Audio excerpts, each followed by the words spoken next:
Yeah, we're going back to the Stone Age with this one. The oldest game I've made a video about so far, if only by a small margin. If you have any interest in PC gaming, you may be aware of the golden age of tactical shooters. If you are lower on the spectrum, however, it refers to a period of around 7 years, starting with Tom Clancy's Rainbow Six in 1998 and ending with SWAT 4 in 2005. Fans of the genre around this time, well, they were eating good. Yeah, stacks of fucking Rainbow Six, Ghost Recon. all for my fucking gut. However, this golden age did eventually come to an end. While some of the heavy hitter franchises would manage to survive going forward, namely Rainbow Six, most of them did so by ditching the hardcore tactical elements that defined them early on, in favor of a more casualized experience.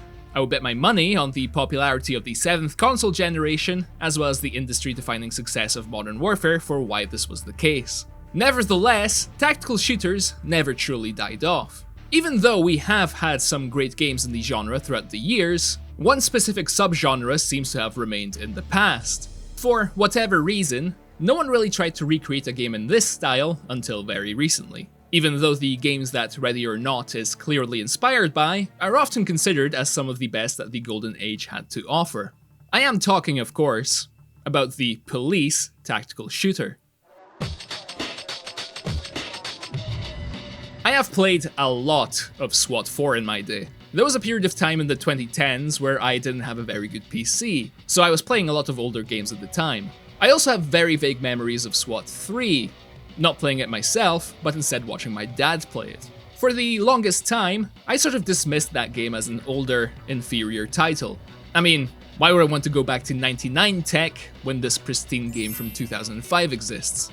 Turns out, there are people out there who swear by SWAT 3 as not only being the best game in the series, but maybe the best game to come out of the golden age of tactical shooters. I remember coming across a playthrough series of SWAT 3 by Burner Tactical on YouTube, some number of years ago. And the things he showed off and how he talked about the game all looked really impressive. It was often compared to SWAT 4 in those videos, showing how much better we had it back in SWAT 3, especially in one particular aspect. Naturally, when the lockdowns hit and I had absolutely nothing to do, I had to give it a shot myself.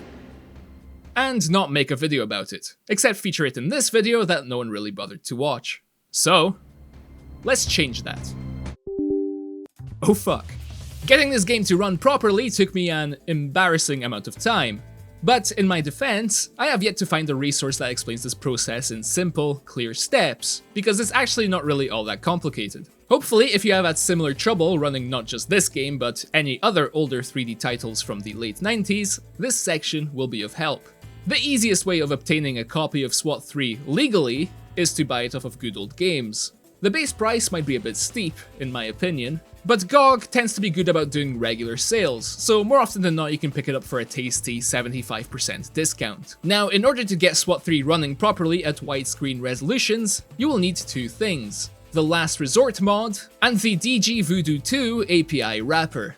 Both are at the top of the description of this video. The mod is the easy part. Just download it and run the installer, making sure you set the destination directory to your main SWAT 3 folder where the exe is located. Click yes on any prompts about additional features, and it's that easy. Once this mod is installed, you will always use it to play SWAT 3. Don't use GOG or the game's own exe. With Last Resort installed, you should actually jump into an instant mission and see how the game runs, because if it's okay, then you can ignore the next step. But if you find that your game feels choppy, like you're stuttering and losing frames, then you will need to download DG Voodoo 2. Where I ran into problems with this was assuming that this is a program that you can just install anywhere on your PC, and that it would just work with any game from that point on. What you actually have to do, if you're not stupid like me, is install DG Voodoo 2 into the directory of the game you are trying to run. So I chucked the whole thing into the SWAT 3 directory, including all of the folders that come with it. Then you find the folder named MS, that came with the download, x86, copy all the files in there and paste them back into the main SWAT 3 directory. That should be it. There are a couple of settings you might want to check in DG Voodoo 2 itself, like the resolution and unchecking the watermark. But once you start the game up through the Last Resort launcher and get into a mission, the game should be running smoothly. So finally, you might be thinking, we can start up a new career, pick our guys, and get to doing some fine police work. Let's drop into the first mission and... Wait, why can't I move? Oh no! Trying to get the game to run isn't the only place where SWAT 3 shows its age. I know that control schemes for first-person shooters in the 90s weren't really standardized yet. It wasn't uncommon to have the cursor keys be the default binds for moving around, for example. It works in games like Doom because you only have like, what, 2 other buttons you need to open doors and use items? Not to mention it was perfectly playable with only a keyboard. But to have a tactical shooter do that, whilst then also having other important binds like leaning and changing stance on the opposite side of the keyboard, all while having to look around with a mouse, that is unhinged. WASD for movement is a given, as is shift for turbo move, also known as sprint. Forget about most of these other options, just set crouch stand toggle to C, and maybe momentary crouch to control if toggle crouch bothers you. Q and E for momentary left and right lean. Already feeling much better. Gonna leave weapons for now and go to miscellaneous. Use and open set to spacebar. And believe it or not, that is basically everything we need. If you want, you can bind something to weapon status, though I never bothered with it and never really regretted this decision. One final thing we can do to fully modernize SWAT 3 is to open the console up once we are in the game with shift plus tilde, though for me it's the @ key, and type in hands up. Now this is 1080p gaming. Oh yeah, baby! Got to love those early static skyboxes. SWAT 3 goes very easy on the player with its first 3 missions. Something I love about them is that they are all isolated incidents, very routine SWAT deployments responding to search and arrest warrants. I wish the whole game was kind of like that. As we continue on though, well, there is a wider narrative that we end up getting sucked into after these initial few missions, culminating in our involvement in making sure that the signing of a nuclear abolishment treaty by the United Nations takes place. No, I'm not joking. With the threat of a nuclear winter behind us, we move one step closer to creating a world committed to liberty, justice, and human dignity. The game takes place in 2005, so we're a little bit behind schedule, guys. We'll chalk it up to Y2K optimism. Our first deployment involves executing a search warrant on the home of Martin Brenner, a very cheeky chap who, for the past 3 days, has shown a particular tendency to squeezing off a sniper shot or two at a busy neighboring freeway. Gamers, in case you're wondering, that is ill-advised. If that doesn't speak to the American spirit, then I don't know what does. Just sitting in my backyard, drinking beer, soda pop, plinking some cars. I thought this was a free country. We make our way in, arrest the perp and his wife, who just came out the shower. Element to lead. Grab the sniper from the attic, 10 David to entry team, mission complete. The next 2 missions are very similar. You'll be going through them thinking, damn, I'm just clapping cheeks here. It's nice that the game starts you off slow like this, because there are a couple of things that might need some time to get used to for new players. Specifically, using commands. As an element. Enter and clear. Go with the CS. There is no fancy UI to be found here, a la SWAT 4 and Ready or Not. It's all displayed at the top left of the screen, corresponding to the number buttons on the keyboard. There is also no contextual quick command function like there is in those games. You can't, for example, look at an open door and press a single button to tell your guys to move inside.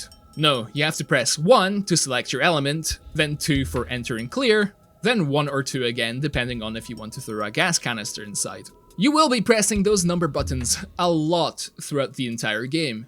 You'll have to keep command up to date with any and all arrests, downed and injured suspects as you progress, because if you don't, your mission objectives will not be updated. You will be condemned to wander the map for as long as your power supply is able to keep your PC running, trying to figure out what the game wants from you to break you out of this never-ending hell.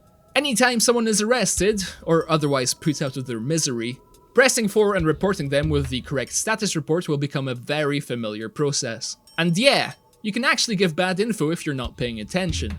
You might report suspect down, not realizing that they're actually still moving.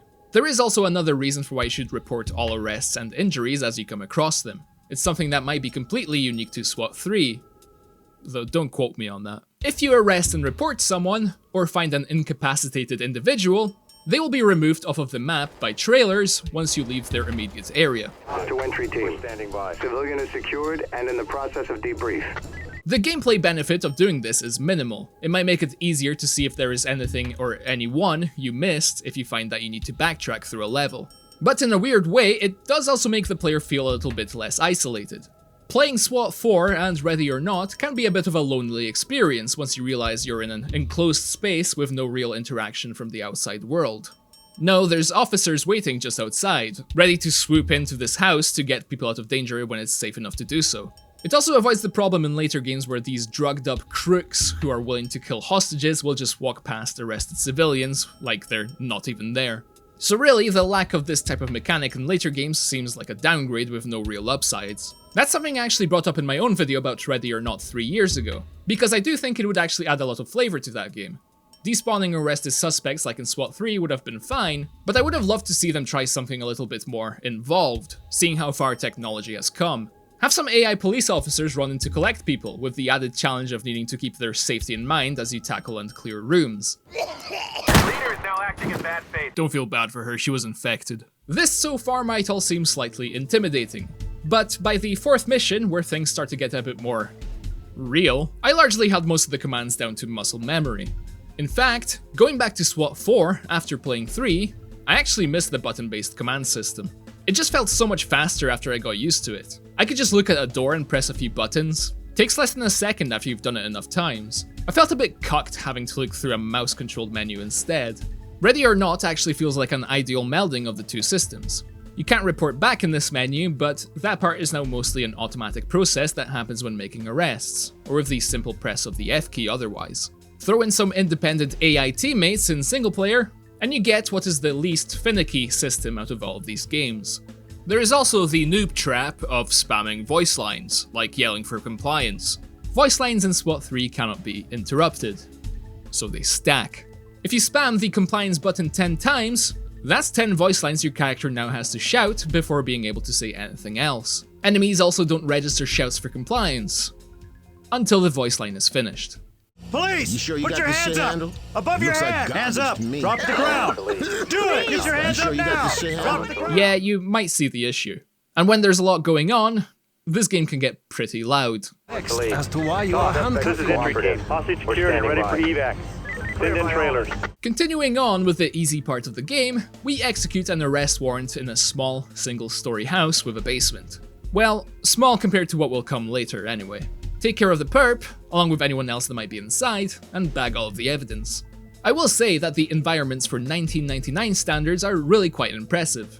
If a mission takes place in a house, you'll see some nicely decorated rooms with furniture in all the right places, and the general layouts of these environments are sensible, like they were built as functional buildings first, and the game was built around them. In fact, these are supposedly modeled off of real buildings in LA, according to Rod Fung, the game's producer. There are really no blocked off doors and passages that help make the map feel less complicated to traverse through, though sometimes there are blockages to make things more complicated. We'll get to that. Generally, maps in this game have you clear entire buildings also, not just isolated parts, with maybe 1 or 2 exceptions. If you head into a hotel in this game and reach a long hallway, it will be littered with doors left and right with rooms on the other side that need to be cleared. It's complicated and intimidating, sure, but that's just how some of these sorts of buildings are like. Not exactly built with police raids in mind.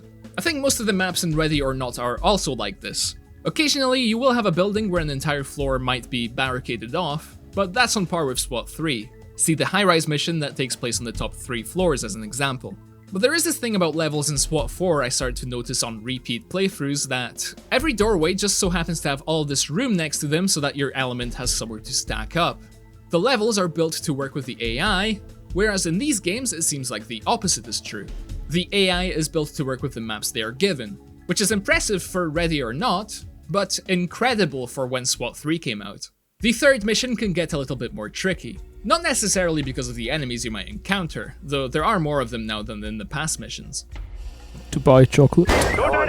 On normal difficulty, they don't take much persuading to surrender, and we're not at a stage yet where we need to worry about any sort of armor. It's more the layout of the basement that might catch players out. SWAT 3 is pretty immersive, despite how it looks, but labyrinthian sections like this show up a couple of times and remind you that you're playing a game from the 90s. It's also the first area where you might find yourself needing to use the flashlight. and be reminded again that you're playing a game for the 90s. Thankfully, it's a small area, so even if you have to backtrack to find something, it shouldn't take too long. But perhaps the biggest warning of things to come in later levels is the fact that there is a decent chance of hearing gunshots as soon as you pass the loading screen. Most, if not all NPCs are placed randomly within a level anytime you load in, which isn't that unique anymore as far as tactical shooters go, but in SWAT 3, they can be placed almost anywhere outside of your little respite area at the start. Shit can hit the fan very quickly, forcing you to adapt to the situation at hand. The suspect has been neutralized. Well, there goes the element of surprise. With the suspects neutralized and the hostage rescued, that's it, gents. Hope you've managed to get a grasp of how the game works, because from Mission 4 onwards, SWAT 3 doesn't mess around.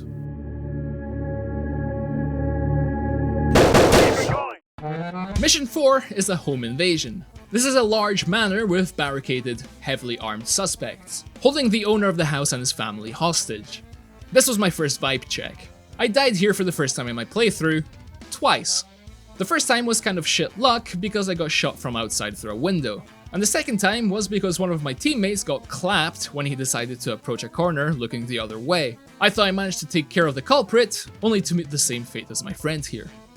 Now that is pretty impressive. This becomes the new standard from this point onwards. The difficulty of this game, even on normal, is ball-crushingly hard after this point. Enemies have a tendency to shoot at you the second you peek around the corner. They are quite good at hitting their shots, and if they manage to hit you in the head, it's game over.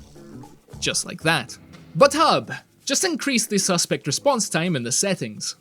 Yeah, no. The maximum value you can set for enemy and friendly response times caps out at 20 ms, which is something like 7 to 10 times faster than the average human could even comprehend what is happening. Because of that, you really want to minimize your personal involvement and engagements in SWAT 3, instead taking advantage of your friendly AI, which is also absolutely cracked. They will be killing suspects on your behalf before you're even capable of registering that anything is even happening. The suspect has been neutralized. Clear by all. Suspect down. And at no cost, too. There is no real downside to just killing every armed suspect you see, even if they're just standing there looking away from you.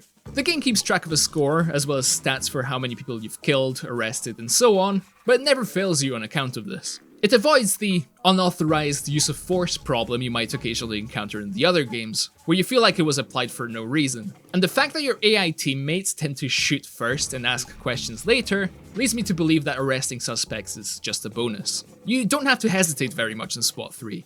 And if you find yourself going through hallways and doors having your teammates just follow behind you, you will be dying. A lot. Which is something I actually quite like about this game. It never really takes long for me whenever I go back to SWAT 4, before I realize that it is a lot less time consuming to just do all of the work myself. The fact that I find the menu for commands to be slower is part of it, sure, but since the AI in that game is a lot more reasonable with how quickly it can react to seeing you, there isn't that much of a downside to playing the stoic leader that always goes in first. Hell, if you're playing on elite difficulty, you downright can't trust your teammates sometimes. Might as well smoke a room out by yourself and run around quickly tasing and beanbagging everyone into submission, punching your way through the expansion or if you have the Elite Force mod installed, before they come out of being stunned and get gatted by your guys. You can do things to help out in SWAT 3, but you are nothing without your teammates. And I can't really think of a similar game that pulled this off.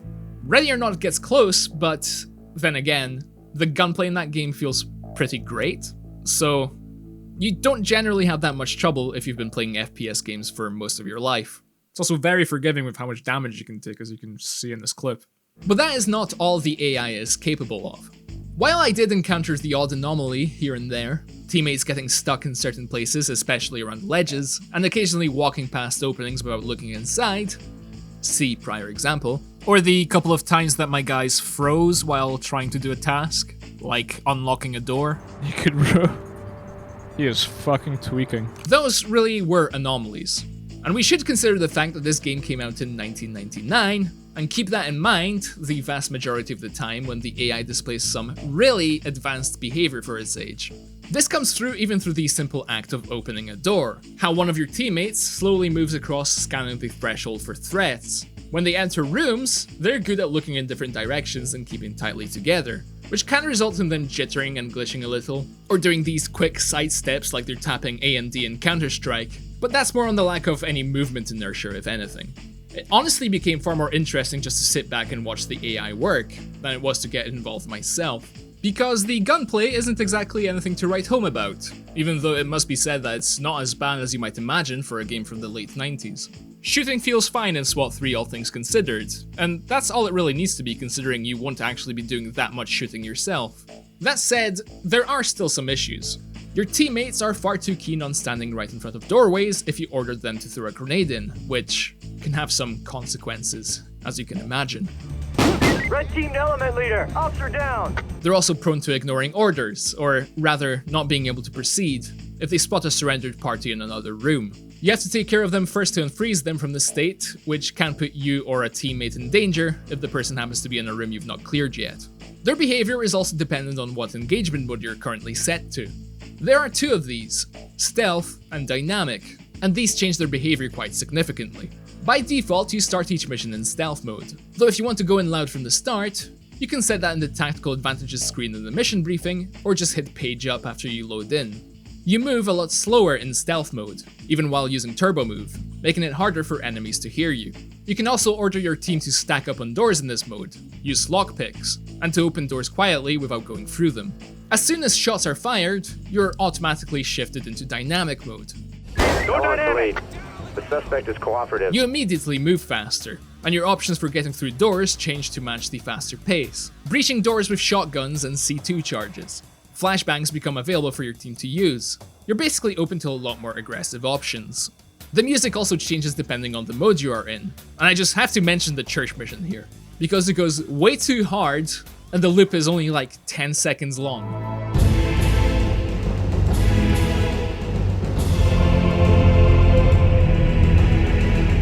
What can I say? Gaming already peaked.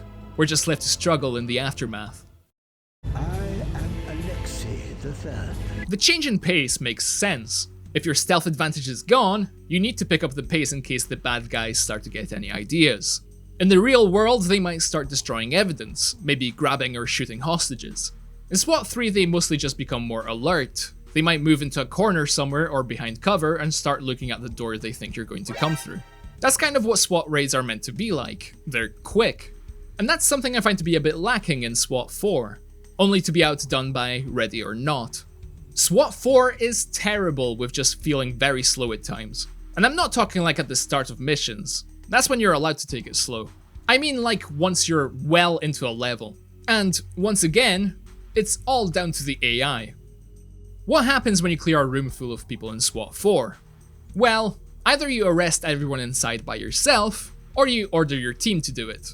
One person at a time. Same with evidence. Either you go around picking everything up, or you look at each individual pixel of evidence and order your guys to do it. Then you go around, make sure that all of the arrests have been reported. Before you know it, you've spent like 2 minutes in just this one fucking room. And then you'll probably miss a gun here and there that managed to hide itself under a body or some furniture, and have to backtrack to look for shit on the ground if you want to go for a perfect score, or if, God forbid, you are playing on elite difficulty. The game has the potential to slow down to a crawl every room you enter, which is something that SWAT 3, and even Ready or Not, are good at avoiding. It's clear that Void Interactive took some pointers from SWAT 3 because everything I'm about to mention is replicated in Ready or Not. When you order your team to clear a room, they first eliminate or pacify any threats inside. Once the room has been deemed clear, they then move in to make arrests, after which they collect dropped evidence. All of this happens independently of the player having to do anything other than telling them to clear the room. Ready or Not goes a step beyond this actually. Most of my playtime is in co-op, so I'm glad I decided to go back to single player and noticed how easy your life is made by your AI teammates. In that game, your team will report back to TOC as they make arrests, and even make calls the very frame they neutralize a target. Which is just... it's peak. Kino even. This alone makes the game flow so much faster. And personally, if the movement speed was just a touch faster, or if there was some sort of dynamic mode like there is in SWAT 3, Ready or Not would be perfect in terms of pace. 10 David to entry team. Your mission's complete. Good job. Head back to TOC. I don't think it's necessary to even briefly go through the rest of the missions in SWAT 3 like I did with the starter missions. The vast majority of them are really good, and honestly worth playing for yourself. There's only 2 other objective types that start to show up after the 6th mission, but functionally they are exactly the same, requiring you to whip out the old multi-tool to deactivate something. In that mission, it's missile launchers, and later they start adding bombs into the mix. Again, I have an entire video where I talked about this already, but the missions with bombs in them that you have to defuse are unique in the fact that they have cutscenes for if you manage to fail the mission. Most other missions actually let you leave early if you want, failing the mission, but letting you proceed to the next one. I actually used this to my advantage in 2 missions. The one that takes place in a church, as there was one pesky priest hiding somewhere and I could not find him for 15 minutes of searching. People can actually hide in closets and other similar areas in this game, so I assume the last civilian just so happens to be in the one cubby I managed to miss somewhere. The other one being the nightclub level, where one of the objectives is to find 15 weapons. Yeah, that's a recipe for disaster. But if a bomb goes off,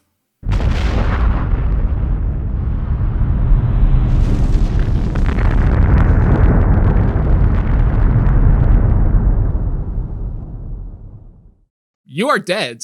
Nuclear weapons are easier to find in this universe than boring quests in recent Bethesda games. You will have to reload until you manage to complete any mission that has a bomb somewhere. This is easy enough in some of the levels, with 2 exceptions. The aforementioned high-rise level has a bomb at the very end of what is already a fairly long and complex mission. It is the only one that shows up in the entire game that you actually can't even so much as touch before deactivating a laser grid around it, or else it detonates. If you don't realize that, you're in for a loading screen.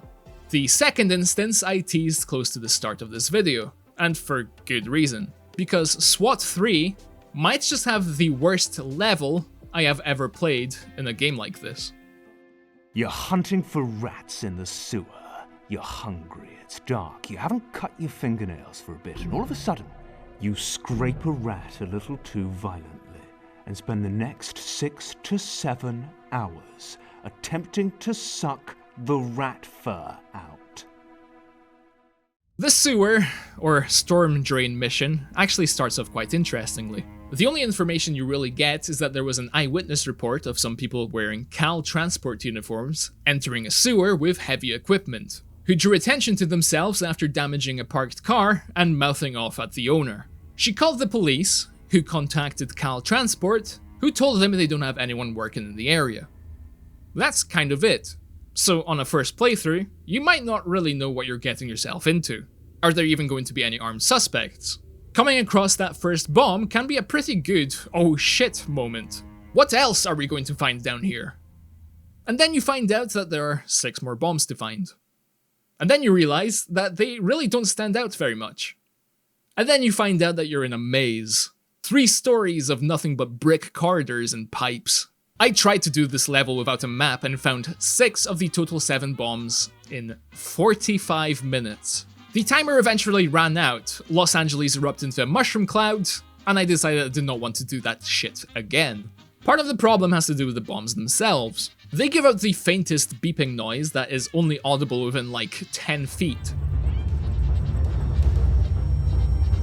So you can't use sound to try and locate them. They're small, made to look like radios, so it's easy to walk past them without noticing, and the red light they give off is not only pathetically weak, but you can find red lights all over the place as well that aren't bombs. So that's not a sure way of finding them either. Throw 7 of them into a huge maze where it's dark, with that puny flashlight, where everything looks the same, and what you get is a disaster of a level that I never want to replay again. There's only 2 missions like this, the other one being Mission 6, which takes place on a construction site. It's the one with the missile launchers I mentioned earlier. It also suffers from the fact that everything in the environment looks samey, but at least it takes place outside and offers some points of reference for you to get your bearings. And thankfully, the sewer mission happens to be the penultimate mission of the game, so if you decide you can't be bothered anymore, you're only missing out on 1 other level. Then again, you could just look up the map of the place. The bomb locations aren't randomly generated. Thank fuck. But even with the map up on my second monitor, I was still unsure where exactly I was going at times. It's just that much of a clusterfuck. But a bad mission or two aren't going to change my mind on the overall package of what SWAT 3 accomplished 26 years ago. At the start of this video, I mentioned that the opinion exists that SWAT 3 was a better police tactical shooter than its sequel. That, while I think a lot of more people were exposed to SWAT 4 and liked it for what it was, that there was one specific thing about SWAT 3 that made it come out on top for many. If you can't tell what that is after the long time I spent talking about it in this video, is the AI. And to throw my own 2 cents in, I've come to enjoy SWAT 3 more, as nostalgic as playing SWAT 4 is for me. I think the main difference is the priorities undertaken by the studios of the 2 games. SWAT 4 sits a lot better as an experience. It has an overall dark, depressing atmosphere. Between the mission that takes place in the house of a kidnapper and serial killer, to the apartment complex that hosts a madman and his cult who have killed and buried their children before they themselves planned on drinking the high-explosive Kool-Aid. The way that the NPCs behaved were expanded, now being able to fake out surrenders, resisting to comply, and instead of suspects always standing put and fighting back, they might just decide to run away. SWAT 3, on the other hand, is a much better simulation of being a SWAT element leader, with the expanded options it provides through its command menu and with how your teammates behave. It is insane to think about what some of these developers were getting up to in the late 90s and early 2000s. Let me put it this way. If you showed me just the first level of SWAT 3 and told me that was a standalone tech demo from 1999, I would think that was crazy enough already. And the thing is, it's an entire game. Coders back then were always on the verge of what was possible considering the technology and limited processing power they had available to them. A lot of them started in the 80s, with literal decades of experience by this point. They were able to work some absolute magic on the screen, and unfortunately, a lot of them just aren't in the business anymore, either aging out or otherwise. John Anderson, the person credited as the artificial intelligence programmer for SWAT 3, was last credited as working on 2007's Shadowrun. Knowledge and experience like that rarely gets passed down as studios die out, or when staff changes hands. And with the prevalence of dev kits like Unreal and Unity, that can even do a lot of the work for you nowadays, it's kind of becoming a lost art. Studios aren't pushing for breakthroughs in artificial intelligence technology anymore, just graphics that will inevitably be dated in a couple of years. For a long time, SWAT 3 was considered by fans of this specific genre to be the best at what it does. And for a long time, I think this opinion held up to be largely true. Despite its recent controversies, I feel confident in my opinion that Ready or Not has finally been able to surpass this 26-year-old game in all of the ways that matter. SWAT 3 is no longer the GOAT of police tactical shooters. But, if you ask me, it's about fucking time it wasn't. I want you to subscribe to me Scav Merchant Hub on YouTube. Thank you, cringe. Fuck.